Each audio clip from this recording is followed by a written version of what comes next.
Only fairy tales are true. All the rest is a lie. When we first step on Indian soil, breathe in the air imbued with strange fragrances, and look into the large dark eyes of the 1,000-year-old inhabitants, which radiate the shrouded dream of an unbroken history, we stop in our tracks. Time mysteriously vanishes. The heartbeat muffles the measurement of time, and then the melancholic, distant sounds of a flute reach the first boats of the rising sun on the eternal Ganges.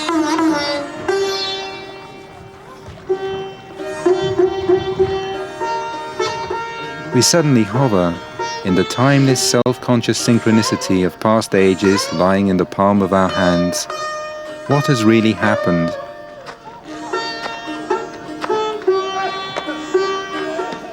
India is a vast, infinite country.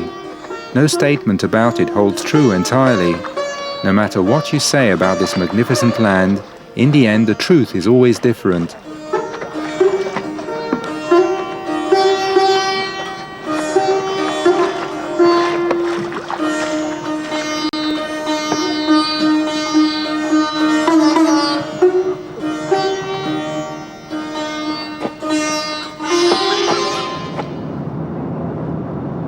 Air India, the embassy in Vienna, Hermann Hesse and travelling through the Middle East, the land of plenty, British colonies and warrior-like Sikhs, Bengal tigers and travelling gypsies, the Roma of Indian descent, whom destiny has brought to our region and because of which I attended the film festival in New Delhi. India, Mahatma Gandhi, Nehru and Ron Halloway, who acquainted me in Montreal with Mrs. Malti Sahai. In her white sari, she strongly recalled Indira Gandhi from evening news bulletins on the small screen. The lady to whom I shall be eternally grateful for inviting me to the festival in New Delhi, not only because of the films other people don't see, but because of the knowledge which I brought from her homeland. I came in order to show them my film, yet the country spun me around and I got lost in the visions of a new film, which was inspired by contact with the differences conveyed by the oldest culture in the world. Then I remembered, you don't come to India to change it. India is what will change you.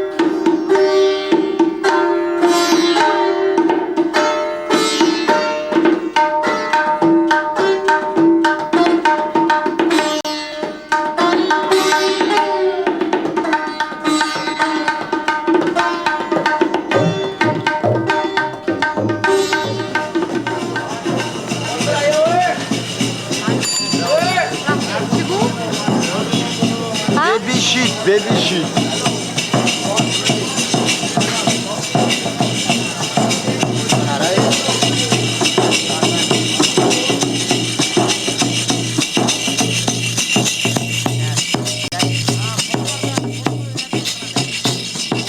Only when I moved from my luxury hotel, Ashok, to Paharganj Street, was I confronted by the real throng of colourful multitudes which represent the daily tempo of this part of Delhi. Some time passes before you shake off European tension, and after a couple of days you become absorbed by this street. Traders and restaurateurs greet you warmly like an old acquaintance. You are of no more interest to the beggars. People with richly stocked and arranged stalls are no longer disturbed by the intrusive movement of your camera.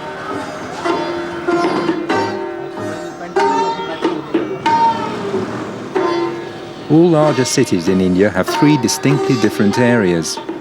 The first is the quarter of the large business district of the high social classes. The houses are solidly and sumptuously built, and the modern commercial and office buildings, richly stocked shops, and wide roads are full of people in clothes according to Western custom.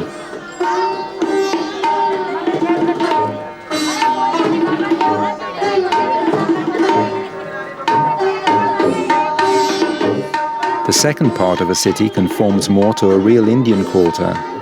Along the streets walk men in long dhotis and women wrapped in saris of vibrant colors. Among the cars and motor rickshaws jostle rickshaws powered by feet. The shops and craft workshops are open along the road, loudly offering their wares to dealers and traders in silk and sellers of ice cream, spices, fruit and vegetables.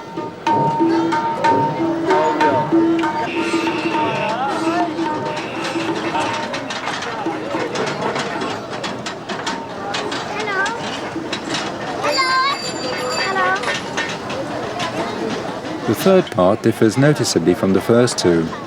It is the quarter of poor townspeople and the poor shanty towns on the edge of the city, where Westerners seldom go. I too was not psychologically prepared to face the lowest and poorest class of citizens.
I waited for my friend Tonkli, the eternal traveller and an authority on India, whose business with precious and semi-precious stones took him to India once again. Together with the friends who came for us, we set off for Jaipur, the world capital of semi-precious stones.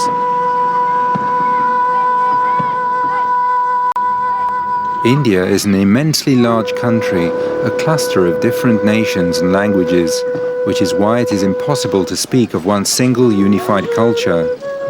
The thing that connects the diverse cultures of India is undoubtedly religion, which permeates every Indian, no matter to which faith he belongs.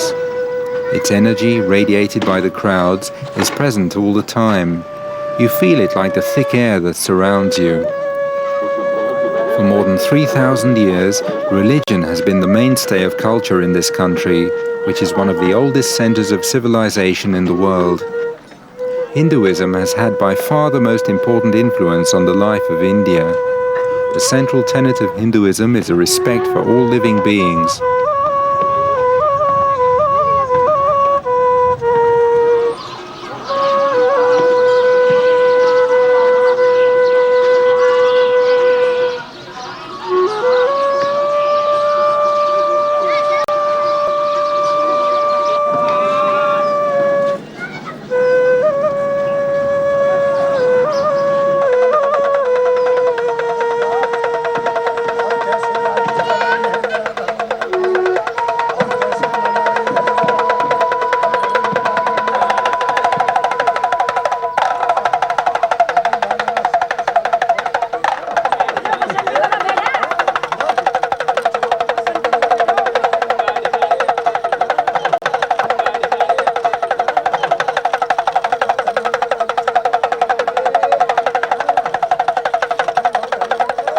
The Hindu respect of holy cows originates from the Vedic era from over 3,500 years ago. The religious prohibition of slaughtering animals that provide milk is explained by their usefulness for man. It also has a deeper meaning because it symbolizes the connection between human and animal life. This is expressed at every step because animals, not only holy cows, walk freely along the streets.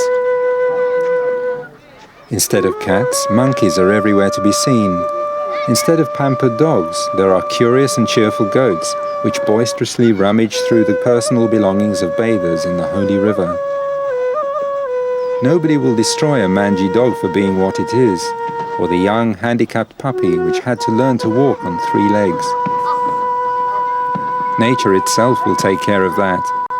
It will be chased away or killed by the dogs which, during the day, innocently stretch and lay down in sunny nooks. At night, gathered in packs, they menacingly and aggressively roam the abandoned city streets, arousing fear and terror in late-night strollers.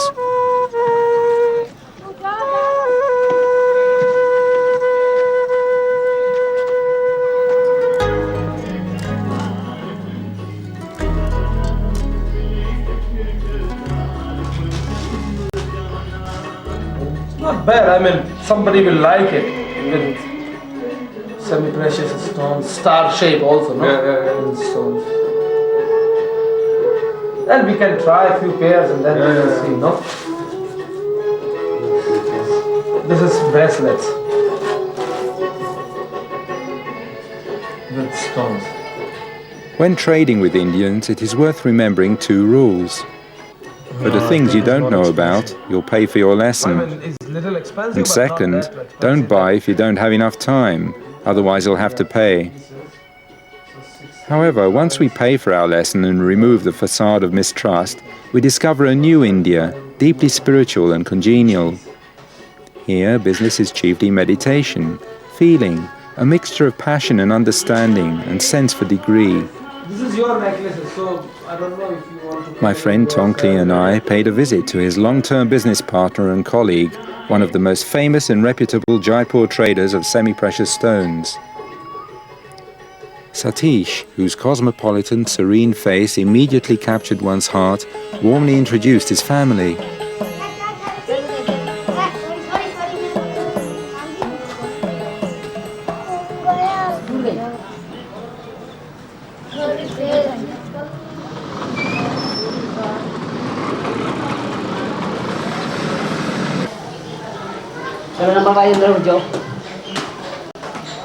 He dedicated his life to a shop with semi-precious stones, which was started by his father. He is considered a wealthy and successful trader because he established business contacts with friends around the world. He found happiness in his wife, Sulochna, and his infinitely happy children. In order to appease my curiosity, he allowed me to walk around his house with my camera. The characteristic middle-class house in the city centre is divided with his brother's family and his parents. Each has 1 floor with an interesting stairway, inner courtyard and common terrace. They are not short of money, but in the traditional life of Indians there is no place for classical European furniture, tableware or a white kitchen, although housewives take delight in using a shiny metal pot and gas cooker on which they daily toast their chapatis.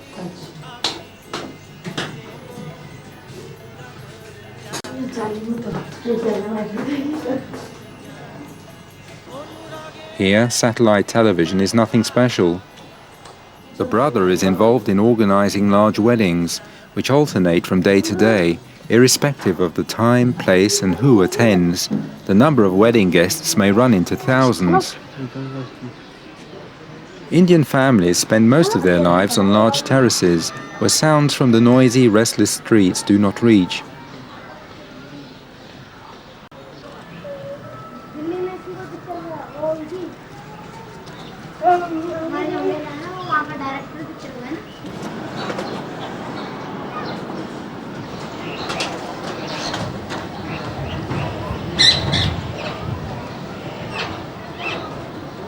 The life of an Indian depends on his position in the caste structure.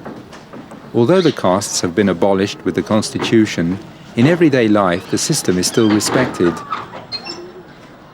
Previously, they had caste system because of few reasons.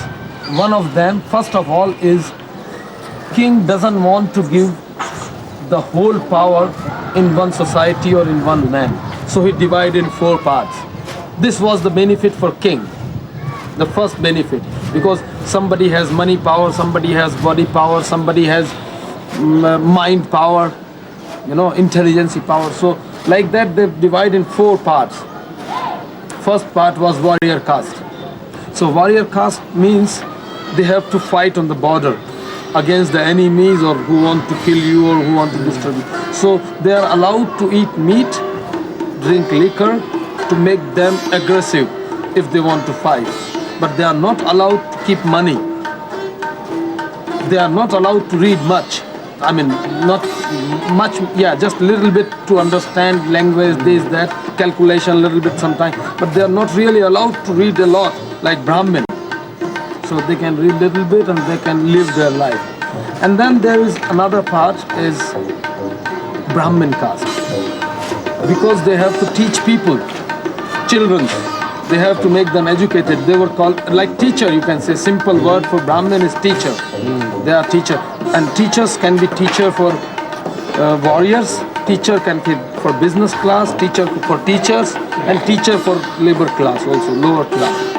So those teacher class people are allowed to learn a lot, to read a lot, to study everything as much as they want, but they are not allowed to eat meat because then it makes them aggressive, and they are not for that.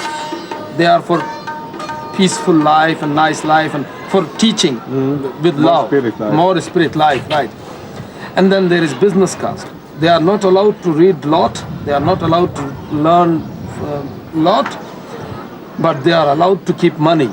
They are allowed to trade with money. They can trade money, keep money, save money, give money like this. And they are not allowed to eat meat because it also makes them aggressive. And they are not allowed to drink wine. And these three castes also not allowed to have more than one woman. They should have only one woman so they can store their energy and use in their own way only. If they have more connection with different women, they lose a lot of energy there. So they should store their energy, not wasting in that way. No? Then there is also another caste which is labor class or working class or shudras in Hindi we say.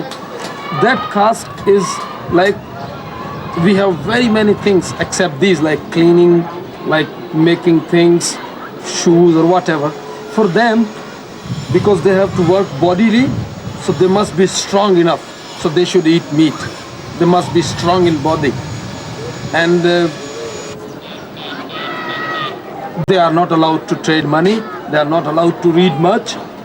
And but they are allowed to have more women for enjoyment because they have little bit of, I mean, in one way is little bit more work or more simple work, not really much interesting sometimes. So they can have more entertainment in life from women. It's like that. But in that time when they make this caste system, it was nothing with who is one, who is second, who is third, who is fourth. It was all equal. If you meet a Shudra, you should respect him as much as the king. I mean, really nice person and hello sir and like that, you know. If you are warrior or business class, doesn't matter. Must meet really fine way and really give regard. And also, they said, if you sit with some people with different energy, you get little bit, like uncle also said sometime, that tell me who your friends are and I will tell you who you are. You understand? Yeah, so they also do not allow each other to live with them, each other. They should live in their own society. If you are teacher, you should live with teachers. Okay, you meet people, say hello, make little bit some time, but you should, because they said if a Shudra lives with teacher can learn a lot of things from him, like drinking or eating meat or things like, which is not good for him, for teacher. And like that. And so that's why they make caste system and keep them separate, not to disturb each other. You understand my point? Satish has refuted certain traditional roles due to his convictions. In his company, he has employed young people from different social classes because the times demand various gatherings and different flows of information. He sees the potential development of possibilities of contemporary Indian society in enlightening the poor and ignorant masses and creatively integrating them into broader social streams.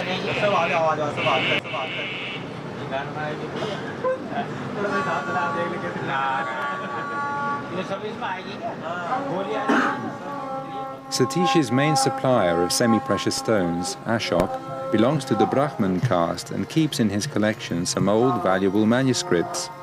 Yet he is the owner of one of the largest traditional hand-cut semi-precious stones. Jaipur is the capital of the Indian province of Rajasthan. Over time, it has developed into the largest stone hand-grinding workshop in the world. More than one-half of the inhabitants of this city are involved in the stone trade.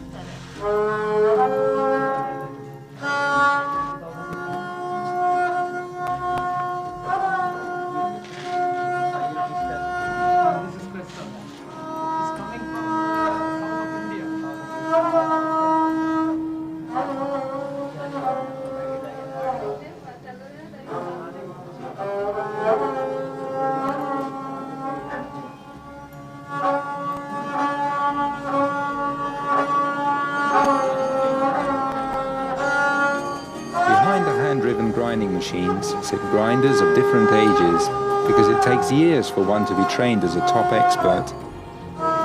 Apart from Hinduism, Buddhism and a secret Tantra, India has also managed to develop a secret philosophy regarding stones. It arouses in us the belief that in India everything is possible and that here fairy tales are also real. The king of stones is the diamond, which cleanses your soul and is the cleanest and oldest of all stones. Harmony is concluded by a gold necklace in combination with diamonds, rubies, emeralds and sapphires. Besides the brilliance which they adore, their authenticity must be associated with nature. The diamond as a pure spirit, the ruby as a drop of blood from Mother Earth, the emerald inducing courage as a protector against negative forces, the sapphire as a stone of vision and peace. One of the mainstays of the Jaipur stones industry is lapis lazuli, a stone originating from Afghanistan. Lapis is a symbol of success, yet it is unsuitable for everyday wear because it is very fragile, and grinding this stone is considered to be the hardest task of all.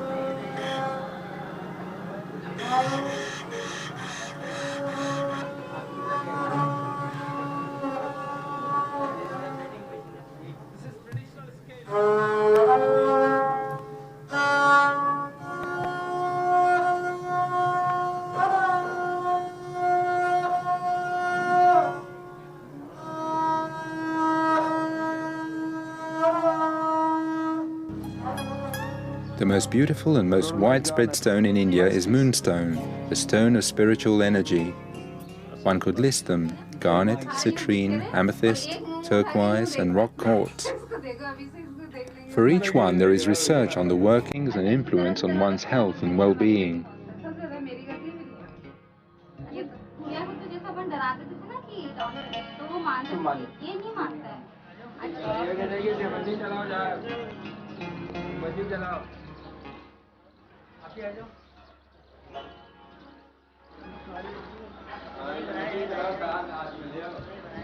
Of special interest are the Silver Smelters, because a large part of the semi-precious stones are set in silver jewellery on the spot.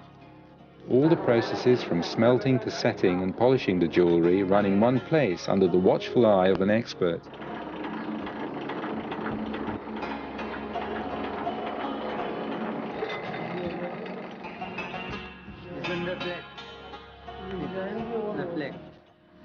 The Indians eat with their hands. Food must be felt by the fingers. The same holds true for hand grinding or blowing silver, as we know that today there are many other techniques.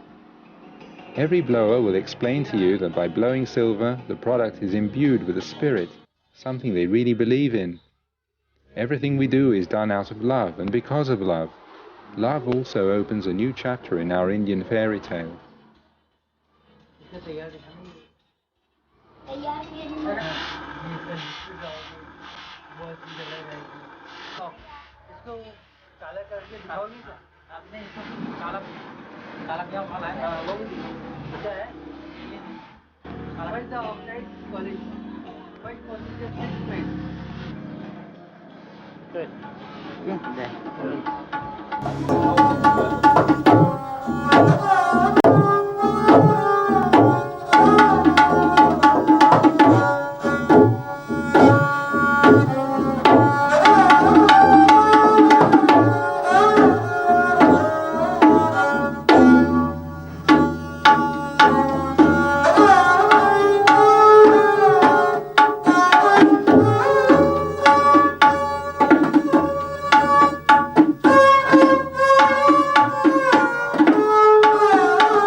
Kama Sutra is just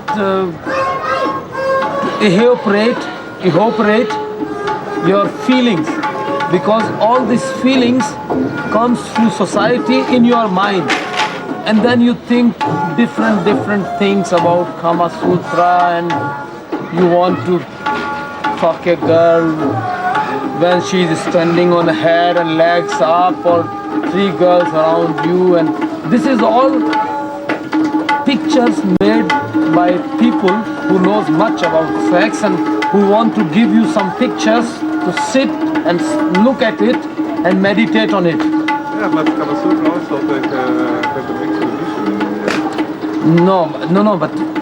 No, it's tradition, yes. I mean, if you go in with sutra means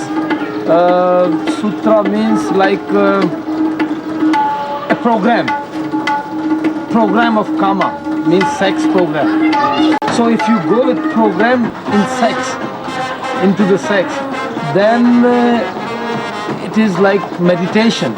You can make your energy blowing up instead of going down, and you can, yeah, it's like that.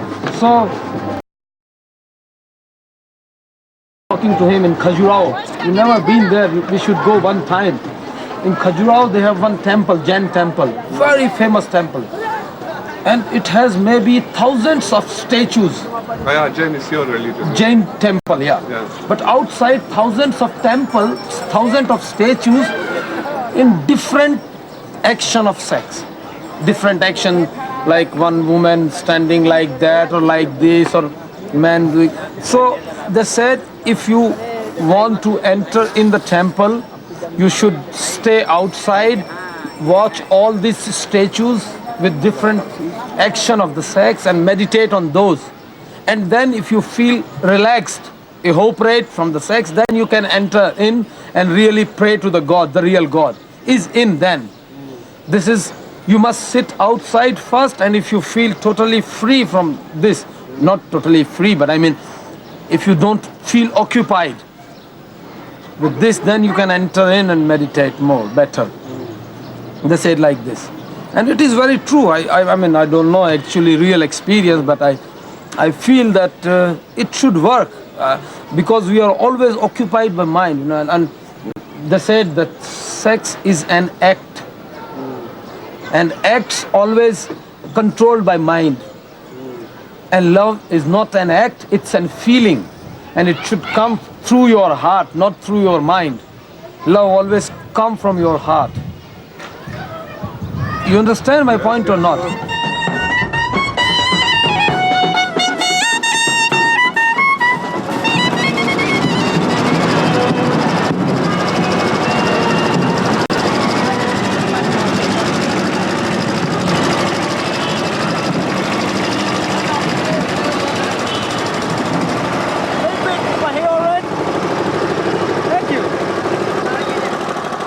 If we say that Hollywood is the American dream factory, then it certainly holds true that the Raj Mandir in Jaipur is the most beautiful cinema in the world, in which these dreams are also shown on a huge white screen and in perfect Dolby stereo.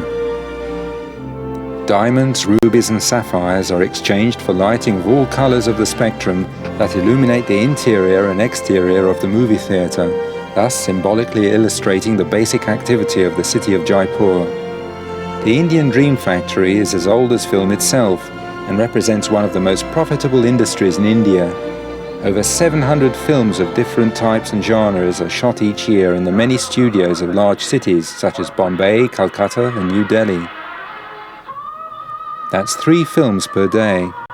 A successful commercial film is seen by up to 300 million people, and no matter what the ticket price, it creates a nice income for the country. It is understandable that for this reason, only a limited quantity of foreign films are accepted for distribution. They prefer to make genre films by themselves based on foreign hits, which are thematically adapted to suit the taste of Indian audiences. The slogan, "Take a film is a weapon," still holds true in India. The former palaces of the Maharaja are mostly empty and transformed into museums. Sometimes they suddenly come to life in all of their splendor and fairy tale magic for a film story in which the myths and legends of inexhaustible Indian history unfold. They make their way here only in the form of fairy tales.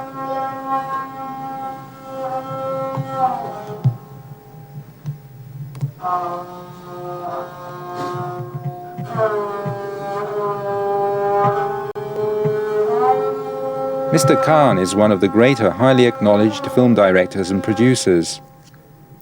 He is known primarily to television viewers for his numerous films which deal with the Indian past, mythology and legends. I surprised him in the middle of shooting a television film on Akbar the Great, one of the most powerful Mughal rulers of India. I remember him mainly for the long squeeze of his hand, which in Indians is informal and lasts slightly longer than we are used to because it serves its principal aim, to exchange energy.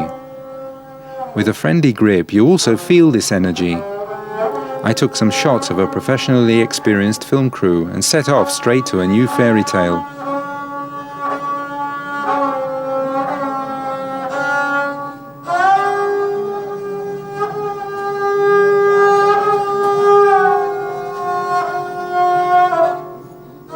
On the banks of the river Yamuna in Agra stands the Taj Mahal, the white mausoleum, whose beauty and harmony has been an inspiration to visitors for centuries.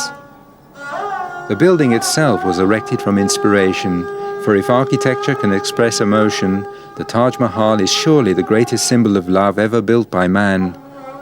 It was erected by the 5th Mughal Emperor of India, Shah Jahan, as the tomb for his wife, Mumtaz Mahal, who died while in labour. The palace made of white marble took 20,000 builders 20 years to build. The building itself is adorned with countless intarsias with flower motifs, which the Mughal masters engraved into the white marble and filled with precious and semi-precious stones. Up to 60 gems were used for just one rose. The fairy tale come true. The greatest charm of this white marble is that it reflects the changing shades of daylight. The walls of the mausoleum at dawn and dusk glow in soft violet, pink and dull golden tones. In the early morning mist, the building appears to hover in the air, as if the mist assumed the image of the white monument.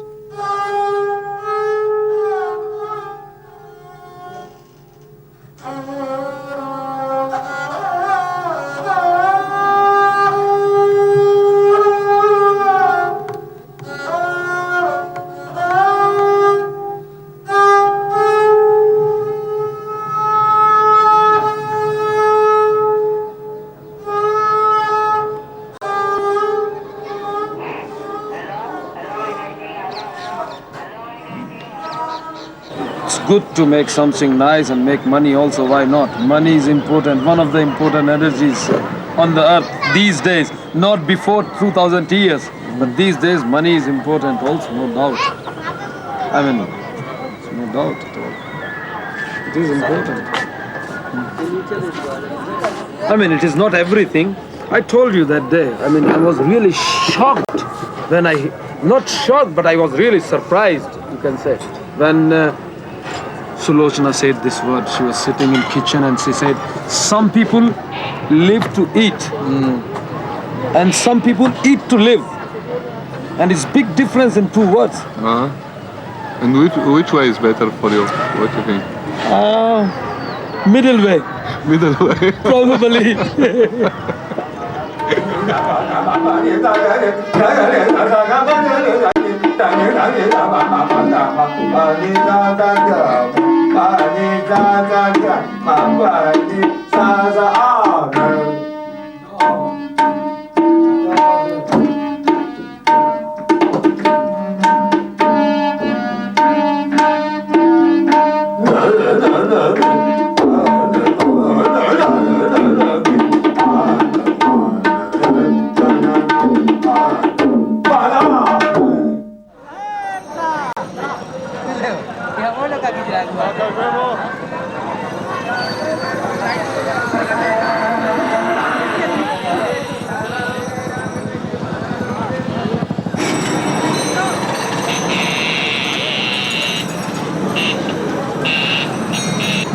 If in Europe we say that all roads lead to Rome, then this does not apply to the Indians. For them, all roads lead to the coast of the eternal Ganges, to where I headed full of unsorted impressions and confusion. It had been quite a while since I so strongly reflected upon life's truths, which I had contemplated and understood long ago, or so I thought.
Ganges is some 2,800 kilometers long from its source in the Himalayas to its mouth in the Bay of Bengal. In the most extensive delta in the world, it provides spiritual and physical sustenance for the inhabitants of one of the most densely populated regions. For the majority of Indians, the Ganges is the manifestation of a benevolent goddess. In the old Vedic scriptures, which are based on Hinduism, the river and goddess fused into the image of Ganga Mai, Mother Ganga, which symbolizes life itself. Mother Ganga links Indian civilization through time and space. Her mythological ancestors are the images of the settlers who created Vedic culture. The holy sites on the banks of the Ganges are some of the oldest religious centers in India. They are regarded as places to where the gods poured precious drops from the times of immortality when creating the world.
This temple is a very oldest temple of Varanasi and very historical temple. If you read the history of Varanasi, there is written about this temple, why she come, Yogini Varanasi. She come in the month of March when here big festival, colored festival that is called Reddy, Holi. That day 1 lakh people coming to visit this temple, and she come that day, and all citizens of this city come to visit this place whole day and night. Her name is Chausashti Yogini Temple. She is the head. If people worship this goddess, then 64 goddesses pray similarly. As special forms of social class, the castes had so much power that they were also preserved among the Indians who adopted the Muslim faith. In any case, a person is completely free with regard to spirituality, concepts, philosophy and religion. India is tolerant of all possible faiths, philosophies and different forms of spirituality, and allows the individual to freely disseminate them. At the same time, it is extremely intolerant of any kind of social change. Spiritualism helps to maintain the status quo. These cults are a way of irrational reaction to frustrations and blockades. They are the way out for tense relations when other means of solving disputes have broken down or are simply unavailable. The person who is poor is one who wants something he cannot have. He who wants nothing cannot be poor. Ecstasy as a form of spiritualism is only the last resort of the oppressed, who manage to withstand the untenable environment in this way. It means surrendering your ego to the forces outside of you, handing over you and your will to someone else, a guru or leader of a particular cult. What have we lost to be subsequently sought on the banks of the Ganges? Westerners who are disappointed not only at Christianity, whose rituals no longer offer a state of blissfulness and happiness, are also disappointed at science, which has lost its knowledge and power. They are convinced that the Western way of life does not facilitate the escape from suffering and does not offer an effective outlet from disappointment, which is connected with limitations governed by the body, fellow man, or death. Everyone is seeking the answers with gurus and setting themselves free, at least temporarily.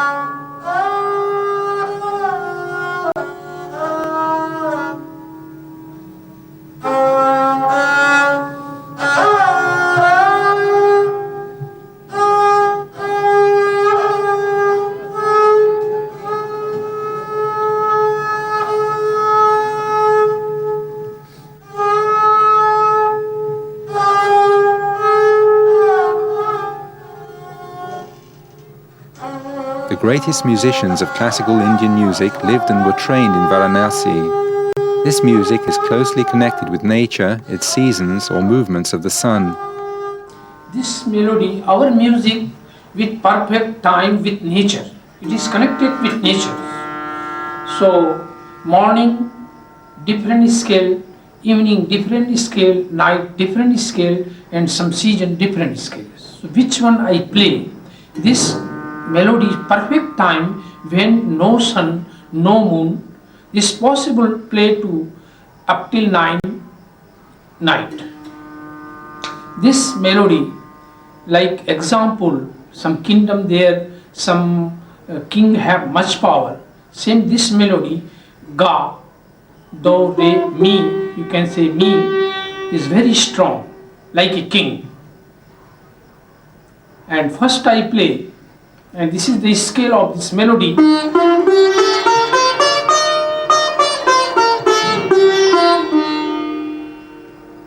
First I play slow composition, and then I play medium composition and fast and very fast composition in 16 beat.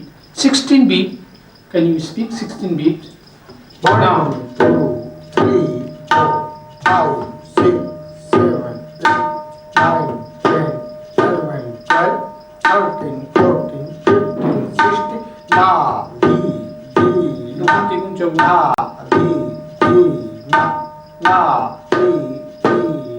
बोल के ना दी ना दी ना दी ना दी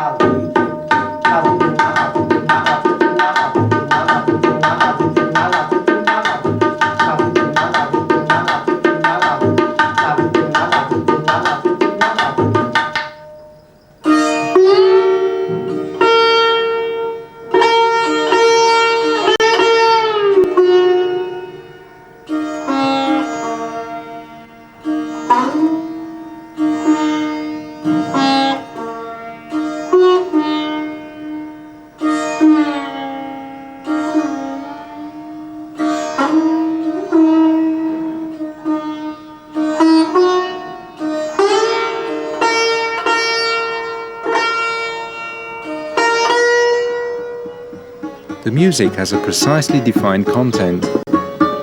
In the morning it awakes Mother Krishna and says, "The sun has already risen, go and take the cow to pasture." Hinduism is practiced by more than 80% of the inhabitants of India. For Hindus, the whole flow of the river Ganges is sacred, and in Varanasi, the sanctity of Mother Ganges is particularly strong. All Hindus want to make a pilgrimage there at least once in their lives, and, if possible, also to die there, because salvation awaits those whose ashes are shaken into the holy river in this holy city. For them, the eternal cycle of birth, death and repeated birth will be broken.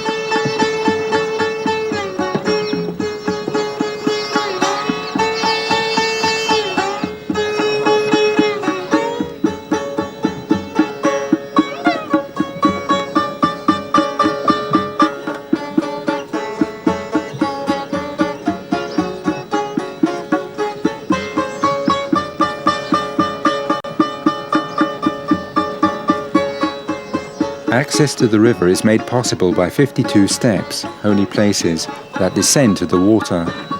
5 are intended for holy baths, and are of central significance for the city's inhabitants and for the crowds of pilgrims. Even before sunrise, long queues of worshippers form at the holy baths. From the countless shrines and temples, one can hear the solemn singing and celebration of the birth of a new day. The faithful wade into the Ganges, offer holy water to the sun, and spiritually cleanse themselves in it. The stairs for the cleansing baths are intended for the living, others are intended for the dead. Corpses are cremated on them. By the river, fire stakes crackle all day long, their flames lighting up the night sky.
जो जला रहे हैं fuse हो जा रही है फट से। वो वोल्टेज बहुत तेज है।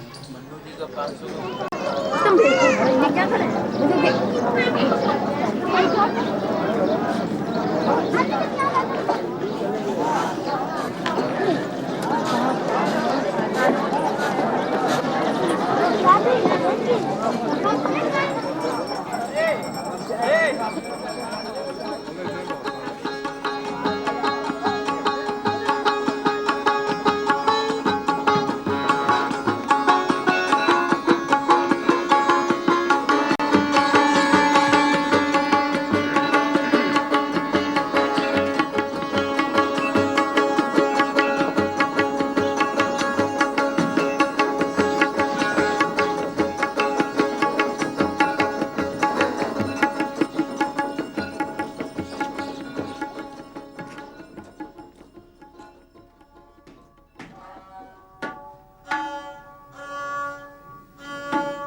On contact with ancient European or Egyptian culture, I always used to depend on the knowledge associated with archaeological excavations discovered by chance or after a persistent search by scientists and then kept in museums and libraries.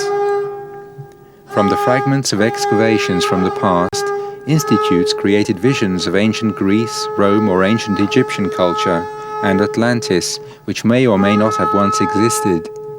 The truth was not so fateful for us and for the time in which we live. In our case, we have adapted the truth to our daily requirements.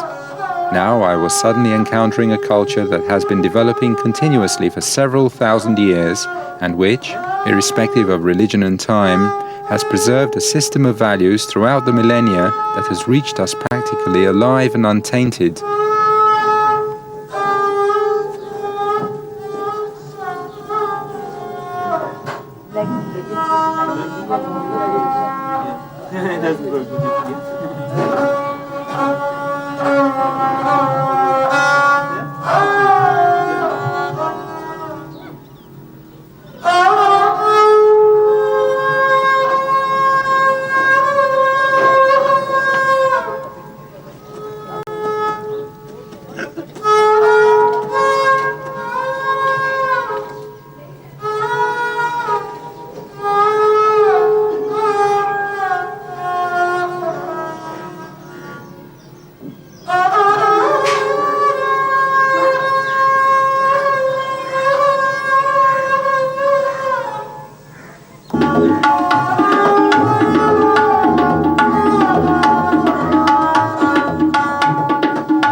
कलिकालकाय कपालमाला Shiv शंकराय दिव्यंबराय च दिगंबराय नमः शिवाय च नमः शिवाय सर्वमंगल मांगल्ये. India is not an undeveloped country. It prides itself on the atomic bomb. Its satellites are in orbit. Large Boeings fly in the sky, flown by pilots with turbans on their heads and a red spot on their forehead. Yet golden epaulettes with the symbol of the airline academy shine on their sleeves. However, when they can, these people travel to the coast of the river Ganges to bathe in the holy river and cleanse themselves in the morning sunlight, shoulder to shoulder with Sadu. Sadu did not come from anywhere, but has been here since long ago, infatuated with his faith for a millennium, enjoying inner freedom and not tied to the material world. The art of yoga and meditation has been traveling around the universe among the stars and planets for centuries. Hindus believe that Christ, Muhammad and Buddha are just the reincarnation of God and have appeared and revealed themselves in every culture, corresponding to its development and understandable in its language.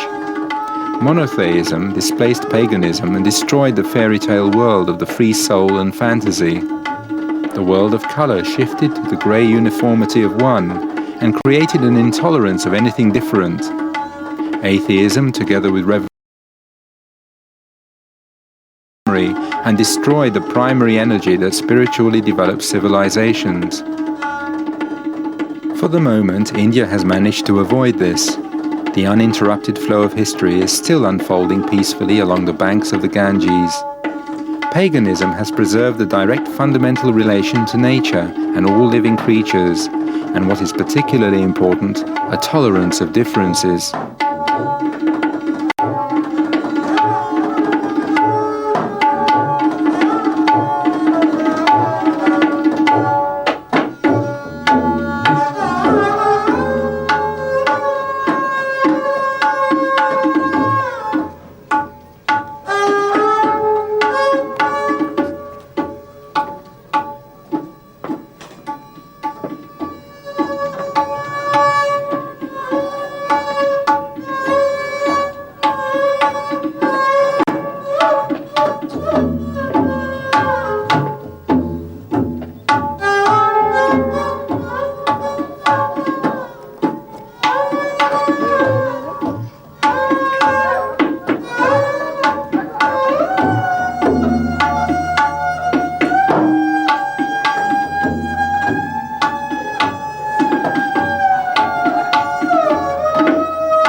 खड़ा अब वहाँ ना खड़ा बैठो वजन लगा दो उस पर, पैर उठा लो। अरे ऐसे नहीं बैठते बन रहा, उधर उनको उधर दो को, ये सही नहीं बैठ रहे। अब बैठ नागा बाबा गुरु।